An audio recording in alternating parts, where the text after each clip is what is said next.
Welcome! Today is the first day of the Nel Jo Crafts Nativity Stitch Along.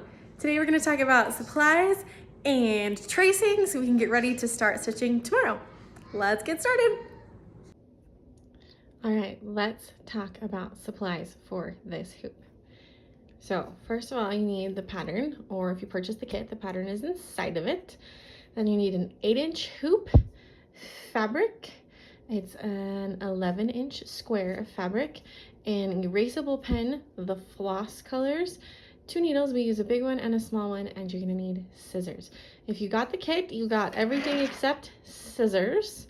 And if you got the pattern, inside is a supply list that goes over all of those things, sizes of fabric, and how many skeins of floss you need for everything.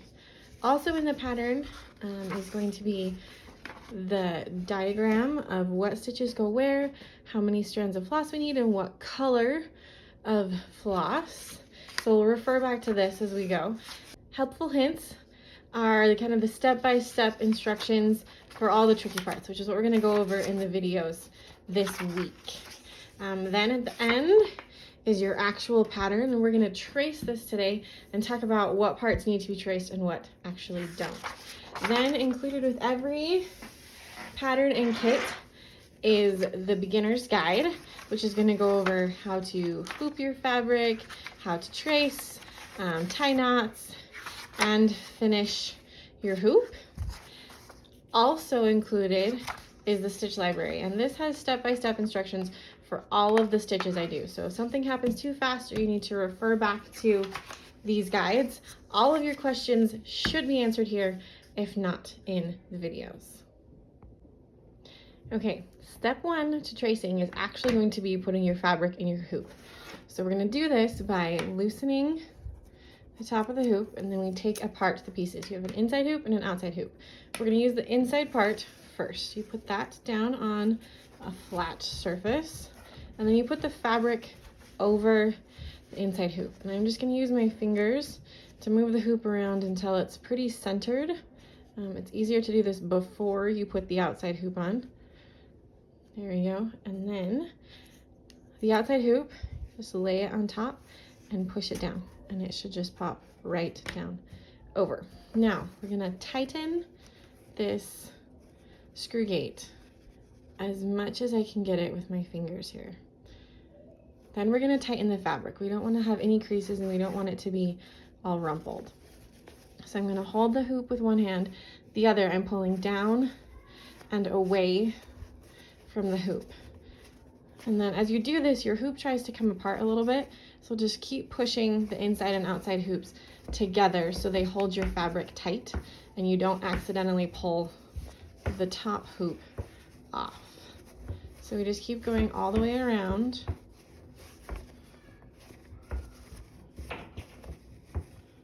There you go. And you can see that I got rid of most of the creases this first time around. Now I'm pushing my hoop back together, and now I'm going to tighten again. You should be able to tighten it at least a little bit more, and I'm going to tighten as much as I can. You also have there should be a screw end, and then this one has a bolt here.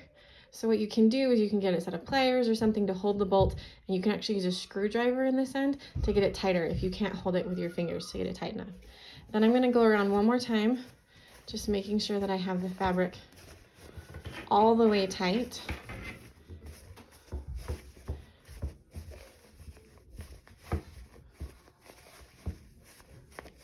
Beautiful. Okay, again, making sure that my outer hoop and inner hoop are aligned. And then when I'm done, it should have a nice little drum sound to it. So hoop and fabric, next thing we're gonna do is gonna trace. All right, for tracing, this is generally the front of the hoop. We are gonna flip it over. We're gonna use the back of the hoop. Now I do this for 2 reasons. One, as you can see, when I lay the hoop right over this pattern, you can see through it already. But having the fabric directly against your writing surface makes it easier to write on, and also makes it easier to see the pattern. Second reason I do this is we're going to work on the back side. We're going to stitch from this side. So then as we anchor off our ends on the back, we're not fighting the rim of the hoop. We'll put the fabric back in the hoop the right way at the end, and it won't cause us any problems. It'll just make this part be easier. So you can see that I have a light board that I'm going to trace on today. I'll link you to this and tell you what I have later in a comment. You don't need a tracing light board. I have traced on bright windows, and I have traced on my computer screen and a tablet screen, anything that's nice and bright and white. And you can see even here with a nice bright white background, I can almost see well enough that I could trace it even without a light. So don't stress too much about what's your backlight to make this process work. Now, if you are tracing on a window, specifically, or a screen that is vertical and you might need to take your hoop down to rest your arms or readjust, what I want you to do is take some double stick tape and tape it to your paper here in a couple spots, and then center your hoop over your image so that when you go to move your hoop, your paper is stuck to it, so you don't have any movement and don't have to realign. So for me, since I am tracing right here on this table, I'm just going to make sure that my hoop is nice and centered. Sometimes I like to check and see where my screw gate is if I'm super crooked. It's not crazy important where you're aligned right now, but it is easier if you get it centered. So, lined up. Now, for this pattern, we're going to trace everything but the circles here in Mary's body. We need the lines, but we don't need the circle. The circle outline is just for reference so that you can see how the shapes line up against each other. We don't actually need them to stitch. So I like to save a little bit of time and not trace those circles. If you want to, be my guest, but we'll save time and not do that today. So you'll see here as I trace, my number one tip for tracing, well, I guess I have two number one tips. First is to go nice and slow. It's not a race. I know it takes a little bit of time, but slow is good. It allows you to breathe, see what you're doing, and not have to stress about matching the lines up. Second tip, you can see as I'm going here, I turn my hoop a lot. What I do is I turn it, I just press down onto my fabric because it's not taped, but if it was taped, you could just move your hoop as much as you want. And I rotate so that I can pull down as much as possible when I'm drawing lines. I find that I draw or trace lines significantly better if I'm pulling down and going in kind of a left-sided half moon because I'm right-handed. It's just much easier for my hand to do than trying to go sideways or trace up the wrong direction. So remember to rotate your hoop as you go and just keep tracing all the lines here. Now, for the sake of time, I'm going to speed this up a little bit and we'll meet again at the end of tracing and talk about what happens next.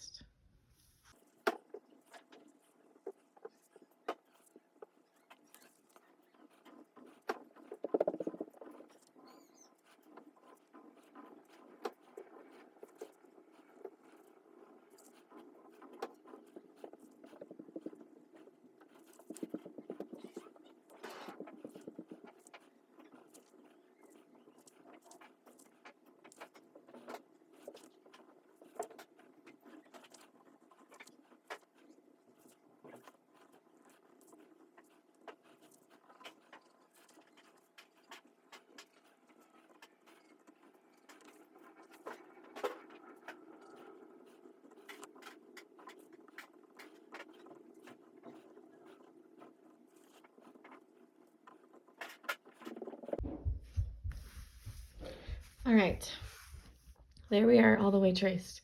Now you want to notice that you want to make your lines here in the middle of the circles, they need to touch the edge. They need to make it all the way out there to the edge. Like I said, you don't need to trace the circle, but the line needs to make it all the way to the edge so that when we're stitching, these woven wheels will intersect a little bit and kind of touch up next to each other. If the lines don't go all the way to the edge, it's harder to make them touch, which will make it just a little bit more difficult to stitch Mary's body.